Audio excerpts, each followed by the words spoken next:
저는 오랫동안 주류 언론에서 ABC, CBS에서 일했어요. 그리고 10월 7일 사태가 벌어졌죠. 1930년대 독일이 제 문 앞에 나타난 것 같았어요. 거기에는 어떤 사람들이 있었어요. 그 사람들이 게시물을 올리고 있었죠. 네, 유대인들이 해충이고 바퀴벌레라고 했어요. 선전이 점점 심각해지기 시작했어요. 그것이 우파에 침투하기 시작했어요. 이번 주 우리는 이스라엘을 위한 기독교인 연합인 쿠피 회의에 왔고 운 좋게도 인터뷰도 하게 됐어요. 제가 만난 가장 매력적이고 흥미로운 분들을 인터뷰하게 되었어요. 그중 한 분은 제가 친구라고 자랑스럽게 부를 수 있는 스텔라 에스코베도입니다. 그녀는 에미상을 수상한 언론인이자 스텔라 뉴스의 창립자입니다. 스텔라, 환영합니다. 오히려 제가 여기 함께 할 수 있어서 더 운이 좋죠. 당신을 친구라고 부를 수 있어서 정말 운이 좋아요. 매번 당신을 볼 때마다 항상 멋진 행사에서 뵙게 되는데 쿠피만큼 좋은 행사는 없는 것 같아요. 정말 감사합니다. 있잖아요, 사라. 우리가 오래 알지는 않았지만 10월 7일 이후로 우리는 하나의 공동체가 된 것 같아요. 네, 우리는 진실을 위해 싸우는 활동가들의 공동체가 된 거예요. 네.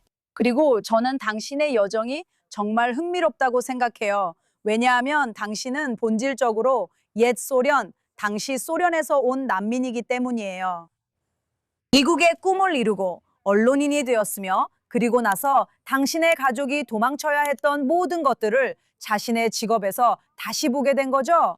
그 여정 말씀해 주세요. 그리고 그런 건 제 직업에서만이 아니라 우리나라, 아니 당신의 나라, 미국 전체에서도 보이더라고요. 저는 우즈베키스탄에서 태어난 소련 난민이에요. 그리고 저는 미국이 기회의 땅이라고 들었어요. 실제로 그렇기도 하고요. 하지만 유대인으로서 이곳에 왔을 때 미국에는 반유대주의나 유대인 혐오가 없다고도 들었어요. 당신은 자신이 유대인이라는 걸 알고 있었죠? 저는 구소련에서 유대인으로 살고 있음을 알고 있었어요. 당신은 자신이 유대인이라는 걸 알고 있었죠. 저도 제가 유대인이라는 걸 알고 있었어요. 저는 제 유대인 정체성을 자랑스럽게 생각했어요. 우리는 샤밧을 한 번도 기념하지 않았어요. 명절도 기념하지 않았죠. 아버지께서는 어릴 때 그들은 베개 커버에 무교병을 받아서 유월절을 기념했다고 말씀하셨어요. 그건 범죄였어요. 범죄로 여겨졌죠. 맞아요. 그래서 우리는 우리가 유대인이라는 건 알았지만 그 의미는 잘 몰랐어요. 당신은 유대인이에요. 그리고 시오니즘 같은 건 존재하지도 않았어요. 그냥 유대인이거나 유대인이 아니거나 그게 전부였죠. 그래서 우리가 미국에 왔고 저는 여기서 자라며 반유대주의를 전혀 느끼지 못했어요. 그런데 10월 7일이 일어났고 저는 미디어 업계에 있었어요. 저는 뭐 하고 계세요? 안녕하세요. 저는 오랫동안 메이저 언론사인 ABC, CBS, 지역 뉴스 등에서 일했습니다. 담당 분야가 뭐였나요? 당신의 담당 분야는 지역 뉴스였군요. 그래서 제 담당 분야는 지역 뉴스였고 그 후에는 앵커가 되었어요. 뉴스 앵커, 아침 방송이나 저녁 뉴스 같은 거요. 네, 그게 제가 했던 일이에요. 사실 그런 반유대주의는 전혀 느끼지 못했어요. 그리고 다시 10월 7일이 일어났어요. 저는 그때 한 뉴스 매체에서 앵커로 일하고 있었죠. 모든 게 괜찮았어요. 그리고 그들은 정말 많이 지지해줬어요. 그리고 그때 반유대주의가 제 앞에 찾아왔어요. 그 이야기를 좀 더 자세히 말씀해 주시겠어요? 네. 그들은 지지하고 있어요. 결국 모두가 학살을 지켜보고 있다는 뜻이죠. 부정할 수 없어요. 부정할 수 없어요. 그리고 사람들이 스텔라한테 뭐라고 하냐면 세상에 스텔라 이건 정말 끔찍하다고 해요. 그 일이 일어나자마자 정말 많은 일들이 벌어졌어요. 우리 대학 캠퍼스에서 시위가 시작됐죠. 맞아요. 그리고 우리는 이해할 수 없었어요. 그리고 너무 조직적이었어요. 텐트들도 봤죠. 똑같은 텐트들이었어요. 똑같은 깃발들이 보였고 똑같은 팻말들이 보였어요. 자연스럽게 일어난 게 아니었어요. 그리고 이걸 보도하고 계셨나요? 그리고 저는 이걸 보도하고 있었고 사람들을 인터뷰하고 있었어요. 무슨 일이 일어나고 있는지 파악하려고 했죠. 선전이 빛의 속도로 퍼지고 있었어요. 자연스럽게 일어난 게 아니었어요. 정말 우리는 노바 뮤직 페스티벌이나 집에서 얼마나 많은 사람이 납치됐는지 몇 명이 사망했는지도 몰랐어요. 이것만 봐도 사전에 계획된 일이라는 걸 알 수 있죠. 그러니까 우리는 미국 언론에서 이걸 파헤치려고 했어요. 무슨 일이 일어나고 있는 거죠? 우리 대학 캠퍼스에서 우리가 보고 있는 건 뭔가요? 이건 자연스럽게 일어난 일이 아니에요. 그리고 이걸 수년간 취재해온 사람들은 이렇게 말해요. 이건 돈으로 움직이는 거라고요. 중국 공산당의 영향력, 카타르의 영향력 같은 거죠. 이 대학들의 중동학과를 만든 것도 그 때문이에요. 그리고 우리 젊은 세대는 세뇌당했어요. 세상에 우리는 대학 캠퍼스에서 유대인 학생들이 괴롭힘 당하는 걸 봤어요. 저는 그 모든 걸 취재 중이었어요. 그리고 다시 말씀드리자면 10월 7일 이전에는 이런 일이 전혀 보이지 않았던 거죠. 그런 느낌을 받은 적도 없었고요. 아니요. 이스라엘에 대한 편향이 있었나요? 당신은 지역 언론에서 일했잖아요. 그런 것 같아요. 그 전에는 편향을 느낀 적 없으셨나요? 여러 가지 다른 일들에 대해 편향을 느꼈죠. 예를 들어 트럼프 대통령이 대선에 출마하기 시작했을 때 2015년에 그러니까 그가 대통령이 되기 전부터 계속 가짜뉴스라고 말했잖아요. 맞죠? 그리고 저는 그때 주류 언론에 있었어요. 그래서 당시 대통령에 대한 편향을 직접 봤죠. 그가 뭘 해도 제대로 평가받지 못하는 걸 봤어요. 가짜뉴스라는 그의 말을 믿으셨나요? 저는 알다시피 그걸 직접 보게 됐어요. 저는 왜 그는 계속 그 얘기를 하지? 라고 생각했죠. 왜 그러는 거지? 그리고 저는 이런 새로운 환경에서 살고 있었어요. 왜 그는 그 얘기를 계속 하는 걸까? 라고 생각했어요. 저는 그걸 봤어요. 당시 애리조나 투손에서 일했는데 그가 거기서 집회를 열었고 지지자들이 정말 많이 모여 있었어요. 그리고 나서 언론이 어떻게 된 건지 제가 일하던 언론이 그 모든 행사를 그에게 불리하게 돌려버렸어요. 싸움을 시작한 건 트럼프 지지자들이었어요. 알다시피 그 사람들이랑요. 그리고 그 현장에는 브랜든 테이텀 경관도 있었어요. 네, 그는 애리조나 투손에서 경찰이었어요. 우리는 그때 친구였어요. 흥미롭죠? 그리고 그는 거기 있었어요. 현장에 있었어요. 그때부터 그가 인터넷에서 활동하기 시작했어요. 저는 아니에요. 제가 그 행사를 취재했고 거기 있었어요. 라고 했어요. 트럼프에 대한 언론 편향을 보셨군요. 트럼프 100%였어요. 이스라엘이 아니에요. 그는 아무것도 할 수 없었어요. 아브라함 협정에 관해서도 마찬가지였죠. 그들은 그조차도 인정하지 않았어요. 그에게 그 공로조차도 주지 않았어요. 정말로 그럴 수 없었어요. 그들은 받아들이지 못했어요. 알겠어요. 그래서 그들은 정말로 트럼프를 반대했어요. 그리고 그랬던 거죠. 그래서 그 편향을 볼 수 있었죠. 네. 10월 7일 이후 모두 충격을 받았고 당신은 이 대학 캠퍼스 상황을 이해하려 노력 중이에요. 스텔라 씨, 언제 언론에서 뭔가 이상하다는 걸 깨달으셨나요? 저는 늘 마이크를 잡고 있었고 저를 따르는 사람들이 있었어요. 그래서 소셜미디어가 가장 강력한 매체임을 알고 직접 활용하기 시작했죠. 그리고 저는 이렇게 말하기 시작했어요. 저는 스텔라입니다. 저는 기자예요. 이 일을 여러 해 동안 해왔어요. 이 시위에 대해 만약 당신이 기자라면 그리고 이걸 보고 있다면 왜 이 시위자들에게 질문을 하지 않는 거죠? 강에서 바다까지가 무슨 뜻이죠? 어떤 강이고 어떤 바다죠? 우리가 무엇에 대해 이야기하고 있는 거죠? 그리고 그들은 집단 학살이라고 외치고 있었어요. 그들은 아파르테이트라고 외치고 있었어요. 그들은 소리치고 있었어요. 그들은 그것이 노천 감옥이라고 말하고 있었어요. 이런 모든 것들을요. 그래서 저는 제 소셜미디어에 이런 내용들을 가득 올리기 시작했어요. 그렇게 해서 제 영상이 바이럴이 되기 시작했죠. 네. 그리고 나서 저는 주류 언론에서 무슨 일이 일어나고 있는지 봤어요. AP통신이 어떻게 하고 있는지. AP통신은 뉴스의 기준이잖아요. 그리고 그건 하나의 자료죠. 맞아요? 모든 지역 뉴스룸에 배포되죠. 그건 하나의 기관이에요. 하나의 기관이죠. 그래서 우리가 뉴스를 그렇게 접하게 되는 거예요. 그들은 즉시 가자 보건부 발표를 인용하기 시작했어요. 저도 제가 같은 생각을 가진 사람들에게만 말하는 셈이라는 걸 알아요. 사람들은 이걸 알고 있고 저도 가자 보건부는 하마스가 운영한다고 생각했어요. 그런데 언론들이 이런 테러리스트 숫자를 계속 보도했죠. 그래서 저는 말했어요. 우리는 이렇게 말할 수 없다고. 저는 하마스가 운영하는 가자 보건부라고 해야 한다고 했어요. 우리가 확인할 수 없는 숫자들이라고요. 사실 아무도 확인할 수 없어요. 저를 보세요. 신기하게도 그래. 그들은 이란 학살에 대해 계속 그렇게 말했어. 물론이지. 이슬람 공화국이 4만 2천 명, 어쩌면 5만 명을 죽였을 때 그들은 계속해서 우리가 그 숫자를 확인할 수 없다고 말했어. 하지만 가자 지구에 대해서는 그런 말을 한 적이 없어. 가자 지구에 대해 그런 말 한 적 없어. 좋은 지적이야. 그들은 정말 그런 말을 한 적이 없어. 이제는 했어야 했지. 그리고 맞아. 그리고 AP통신이 한 다른 일들도 있었어. 갑자기 그들은 하마스를 테러리스트라고 부르지 않겠다고 했어. 우리는 그들을 이렇게 부를 거라고 했지. 우리는 그들을 무장 세력이라고 부를 거야. 무장 세력? 어떤 무장 세력이 들어가서 사람들을 강간하고 이런 끔찍하고 끔찍한 짓들을 해. 그래서 그들은 실제로 벌어진 일을 왜곡하려고 했어. 그래서 나는 이 문제와 싸우고 있었고 뉴스룸에 있었어. 그러니까 당신은 뉴스룸에서 본업을 하고 있었던 거군요. 네. 그리고 또 소셜미디어에서 이런 모든 일들을 하고 있었어요. 네. 언제부터 충돌하게 되었나요? 몇 년이 지나면서 반유대주의 선전이 너무 심해지기 시작했고 그게 우파 쪽으로 스며들기 시작했어요. 그래요. 그리고 그게 분열을 일으키기 시작했어요. 왜냐하면 당신이 그 안에 있었으니까요. 보수적인 뉴스 미디어. 다시 말해서 네. 한동안은 모순되지 않았어요? 네. 당신이 SNS에서 하던 활동에 아무도 불만이 없었죠? 맞아요. 아니요. 당신이 보수적 미디어에서 활동했기 때문이에요. 맞아요. 그리고 그들은 전통적으로 친이스라엘 성향이었죠. 그래서 갑자기 보수 진영이 분열되기 시작했어요. 이게 언제부터 시작된 거예요?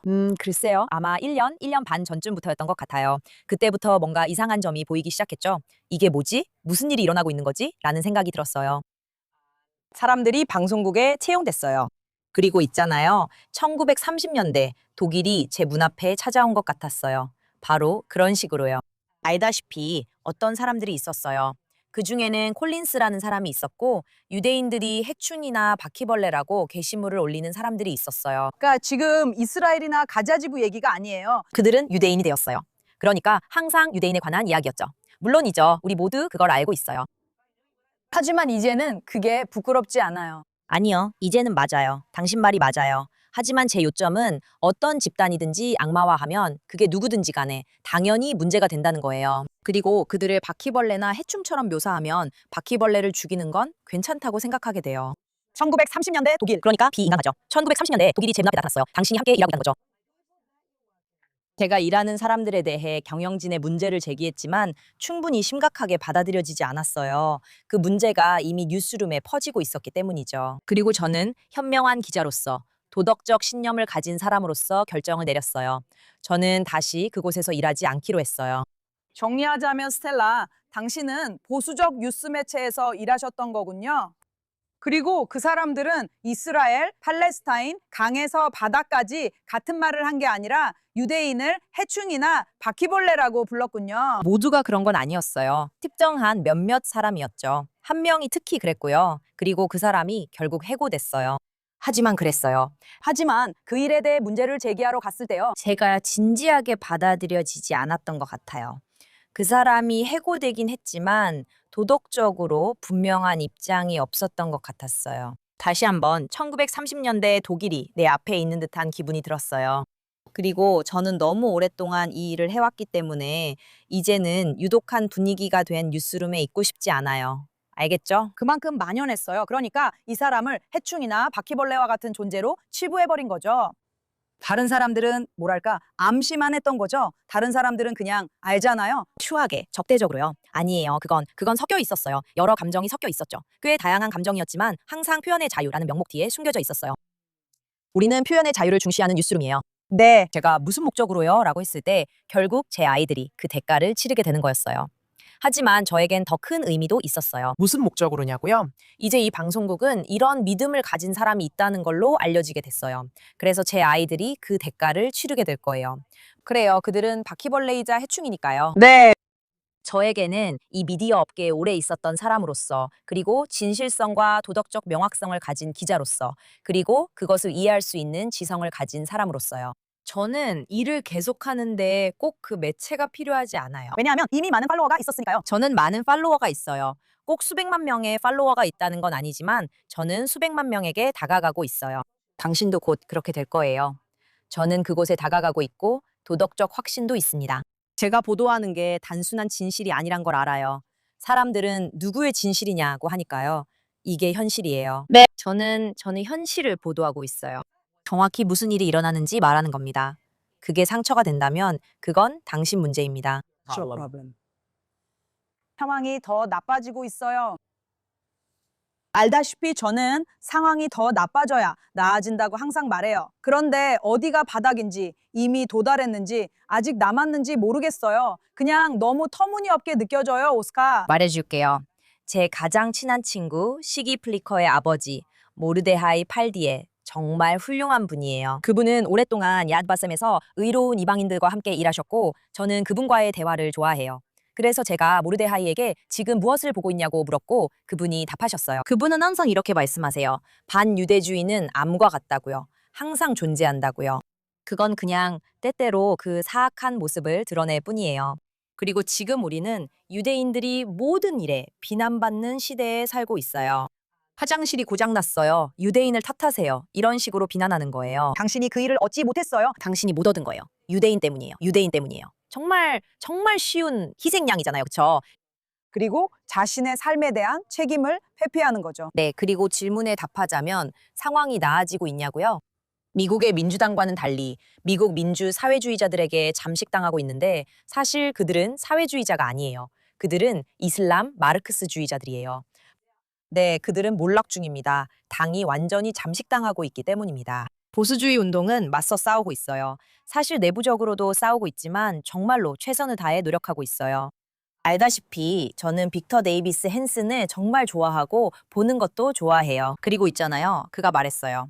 이스라엘과 유대인들이 미움받는 이유는 수년 동안 이스라엘이 기득권의 일부였기 때문이라고요. 맞죠? 그러니까 우리 모두 이스라엘을 지지하잖아요. 민주당이든 공화당이든 다 그렇죠. 코로나 이후로 사람들이 기득권을 신뢰하지 않게 되었고 이스라엘도 이제 그 일부가 됐다고 생각해요. 기득권이 되어버린 거죠. 기득권이 된 거죠. 그래서 우리는 이스라엘을 싫어하게 됐어요. 그런데 그가 한 말 중 정말 좋았던 건 이스라엘이 미움받는 이유가 패배가 아니라 승리했기 때문이라는 점이었어요. 네. 그리고 왜냐하면 있잖아요. 이스라엘은 항상 하나의 국가로 여겨졌어요. 이 작고 아주 작은 나라가 스스로를 지키려고 애쓰고 있고 주변에는 모두 적군이었죠. 그런데 이제는 강대국이 되었어요. 그래서 더 이상 피해자가 아니에요. 더 이상 피해자가 아니에요. 여기 사람들은 피해자임을 미화하고 있어요. 네, 그게 하나의 정체성이 되어버렸죠. 그렇지 않나요? 제 말은 그리고 팔레스타인보다 더 나은 피해자는 없죠. 억압자와 피억압자, 바로 그거예요. 그리고 언론에서 이런 걸 보시잖아요. 언론이 본질적으로 의도가 있고 그 의도에 맞는 사실만 골라서 보도한다고 생각하세요? 언론의 문제는 언론을 하나로 묶어서 언론이 이런 의도를 가지고 있다고 말할 수 없다는 거예요. 사실 이 모든 건 우리 대학에서 시작되고 있어요. 네, 대학에서 시작되고 있고 젊은 대학생들이 있죠. 제가 USC, 즉 서던 캘리포니아 대학교에 다녔을 때는 그런 걸 보지 못했어요. 그리고 참고로 이런 모든 시위가 일어날 때 USC는 그런 걸 버스에서 허용하지 않았어요. 그 점이 정말 좋았죠. 하지만 보시다시피 많은 사람들이 언론학과나 교육학과 같은 곳에 진학하고 있어요. 그리고 그들은 졸업할 때쯤엔 활동가가 되어 나오죠. 그들은 실제로 그 분야의 전문가가 아니라 활동가이고 그런 사람들이 뉴스룸에 들어가서 자신들만의 의제를 가지고 있어요. 그리고 아시다시피 미국에서 가장 큰 이슬람 단체인 케어르 계획을 가지고 있어요. 그들의 사무총장인 니하드 아와드도 그렇고요. 그가 무대에 서서 직접 말했어요. 제 말을 믿지 않으셔도 돼요. 영상으로도 남아 있으니까요. 그는 우리는 의회에도 있어야 하고 언론계에도 있어야 한다. 이슬람 포비아 때문이라고 했어요. 네, 맞아요. 그들이 실제로 그렇게 했잖아요. 그들은 방금 제재받고 범죄자로 취급되지 않았나요? 미국의 일부 주에서는 그들이 테러 조직으로 간주되지만 미국 전체에서는 테러 조직이 아니에요. 이를 적극 추진하는 국회의원들도 있어요.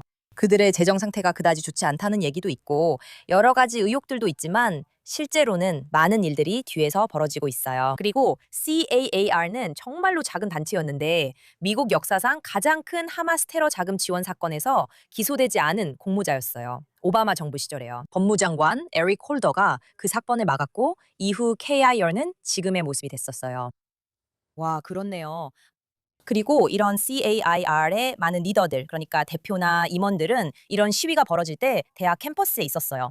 그 사람들이 지금도 똑같아요. 그리고 그들이 하는 말에 아무것도 숨기지 않아요. 알겠죠? 그리고 참고로 당신이 더 급진적일수록 DSA에게는 더 좋아요.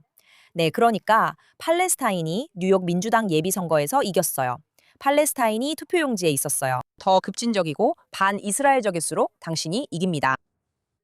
그게 지금 일어나고 있는 일이에요. 이 DSA가 민주당을 무너뜨릴지 아니면 민주당이 그럴지 생각하시나요? 언젠가는요, 용기를 내서 그들을 내쫓을까요? 좋은 질문이네요. 그들도 용기를 내서 그들을 내쫓아야 해요.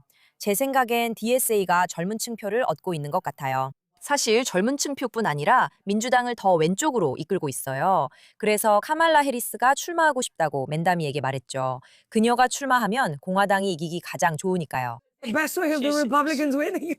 하지만 그들은 민주당을 점점 더 왼쪽으로 끌고 있습니다.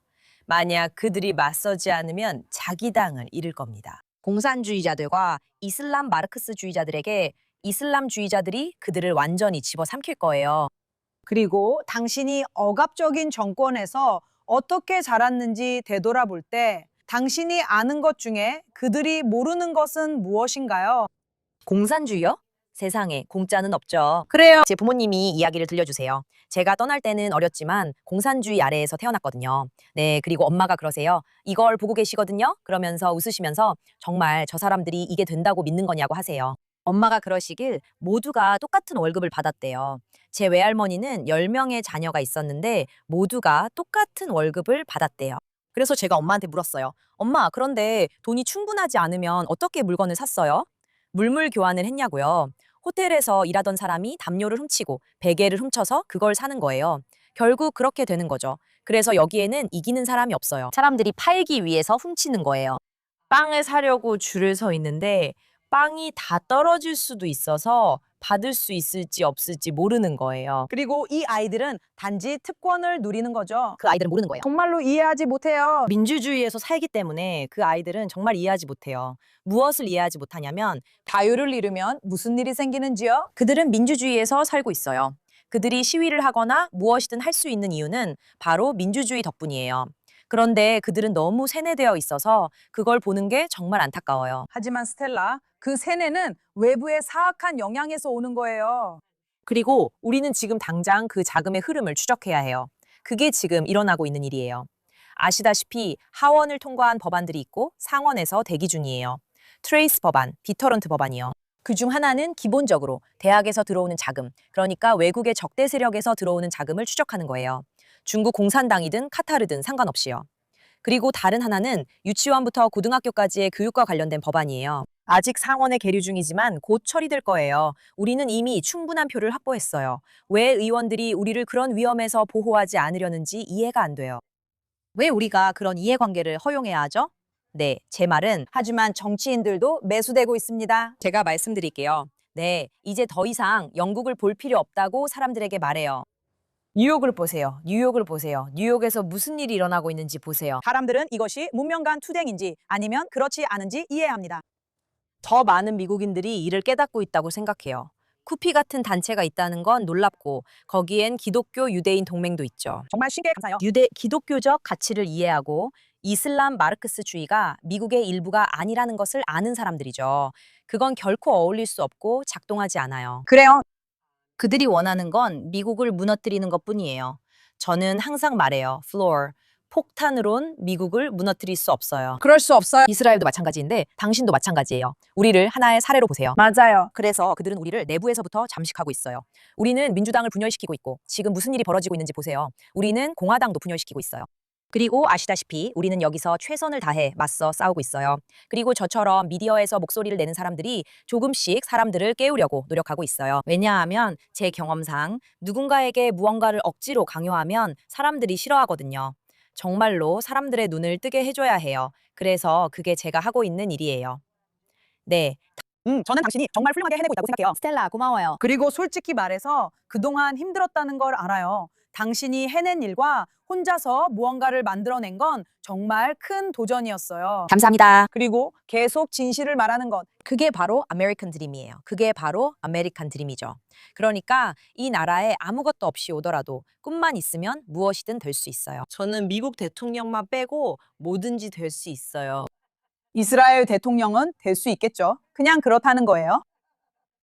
스텔라 에스코베도 씨의 훌륭한 활동에 감사드리며 모두가 그녀의 목소리를 더 널리 알려주길 바랍니다. 그녀는 뉴스를 보도합니다. 사람들이 잊었던 일을 그녀가 하고 있습니다. 스텔라 씨, 모든 놀라운 일들에 감사드립니다. 우리는 당신의 목소리를 더 널리 알릴 거예요. 그 목소리는 반드시 들려야 하니까요. 감사합니다. 고마워요, 친구. 정말 감사합니다.